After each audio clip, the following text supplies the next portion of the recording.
Hi friends, అందరికీ నమస్తే. Welcome to my kitchen, టీ ఆనస్ కిచెన్ తెలుగు. ఈరోజు రెసిపీ టీ టైమ్ స్నాక్స్ తయారు చేసే విధానం షేర్ చేయబోతున్నాను. రిబ్బన్ పకోడా చాలా టేస్ట్గా ఉంటాయండి. ఇదే విధంగా తప్పకుండా ట్రై చేసి మీకు ఎలా ఉందనేది కామెంట్స్లో మాత్రం తప్పకుండా తెలియజేయండి. అలాగే ఫస్ట్ టైం కన్నా నా వీడియో చూసే వాళ్ళు లైక్ చేయండి, వీడియోని సబ్స్క్రైబ్ చేసుకోవడం అస్సలు మర్చిపోతే ప్రక్కనే ఉన్న బెల్ ఐకాన్ని ప్రెస్ చేయడం అస్సలు మర్చిపోకండి. రండి, ఇది ఎలా తయారు చేయాలో చూసేద్దాం. బియ్యం పిండి అనేది 3 కప్పుల బియ్యం పిండికి 1 కప్ అనేది శనగపిండి తీసుకోవాలి. ఎంత కూడా ఒక వెడల్పాటి బౌల్లో వేసేసుకుందాము. ఇది జల్లిచ్చిన బియ్యం పిండి అండి. ఇది కూడా పొడి బియ్యం పిండి, కూడా జల్లిచ్చిన శనగపిండి. ఇలా శనగపిండి యాడ్ చేసిన వెంటనే కూడా ఇదంతా ఒకసారి బాగా కలుపుకుందాము. 1 టేబుల్ స్పూను వాము. ఈ వామ్ ప్లేస్లో మీరు జీలకర్ర అయినా కూడా వేసుకోవచ్చు. అలాగే టేస్ట్కి సరిపడా salt 1 table spoon salt, 1 table spoon కారం, కొద్దిగా కరివేపాకు.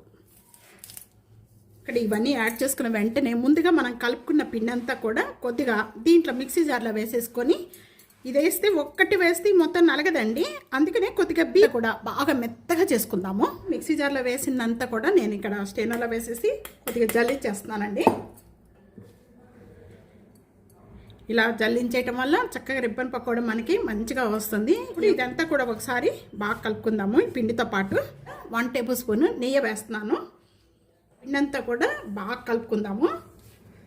ఎక్కువగా చేసుకునే వాళ్ళు అనుకోండి, ఒక గ్లాస్తో కానీ గిన్నెతో కానీ అలా కొలతలు తీసేసుకొని సేమ్ ఇలాగే చేసుకోండి, మంచిగా వస్తాయి. ఇదంతా ఈ విధంగా కలుపుకున్న వెంటనే కొద్దిగా వాటర్ పోసేసుకొని మనం చపాతీ పిండిలాగా కొద్దిగా అంత గట్టిగా కాకుండా కొద్దిగా లైట్గా కలుపుకోవాలి, మెత్తగా కలుపుకోవాలి. చల్లటి వాటరేనండి, వేడి వాటర్ కాదు. ఈ విధంగా చూస్తున్నారా, ఇలాగ మనం ప్రెస్ చేయగానే వెంటనే ఇలాగ దిగిపోవాలి. అంత మెత్తగా ఉండాలి, మనకి తెలుస్తుంది పిండి. ఈ విధంగా కలుపుకోవాలి. జంతికలు చేసుకునే మేకర్, ఈ మేకర్లో మొత్తం ఇలాగ మనకి 12 ప్లేట్స్ ఉంటాయి. ఈ విధంగా వేస్తున్నానండి. మామూలుగా ఇది సింగిల్గా ఒకటే ఉంటుంది, దాంతో కాదు, నేను ఈరోజు దీంతో వేస్తున్నాను. ఈ పిండి అంతా కూడా దీంట్లో అప్లై చేసేసుకోండి. కొద్దిగా హెల్త్గా ఉండాలి. చేసేస్తే చూస్తున్నారు కదండి, ఈ విధంగా వస్తాయి. ఇప్పుడు మనం కలిపిన పిండి అనేది కొద్దిగా ఆయిల్ కాగిందా లేదా అనేది కొద్దిగా ఇలా వేసుకుంటే మనకి ఆయిల్ అంతా కూడా కాగిన తర్వాత చక్కగా వెంటనే పైకి వచ్చేస్తుందండి. ఇంకా ఆయిల్ కాగలేదు, చూస్తున్నారు కదా. ఆయిల్ కాకుండా వేసుకున్నారంటే రిబ్బన్ పకోడా ఆయిల్ పీల్చేస్తుంది పకోడీకి. ఈ ఆయిల్ అంతా కూడా బాగా కాగిపోయిందండి. మనం ఇంకా రిబ్బన్ పకోడా వేసేసుకుందాము.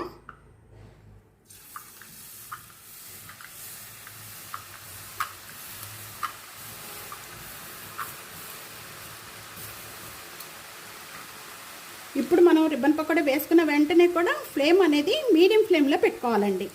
మీడియం ఫ్లేమ్లో పెట్టేసుకొని వేసిన వెంటనే గరిటె పెట్టకండి. కొద్దిగా బాగా 1 మినిట్ వరకు వేగిన తర్వాత అప్పుడు గరిటె పెట్టుకొని తిప్పుకుందాము. మొత్తం కూడా ఇలాగ వేగిపోయిన వెంటనే కూడా ఇప్పుడు టాన్ తిప్పుకుందాము. ఇలాగ 2 సైడ్స్ కూడా మంచి గోల్డెన్ కలర్ వచ్చేసిన వెంటనే కూడా ఇప్పుడు తీసేసుకుందామండి. రెండో వైపు అంత ఎక్కువ టైం పట్టదండి. సేమ్ ఇంకా అన్నీ ఈ విధంగానే వేసేసుకోవాలి.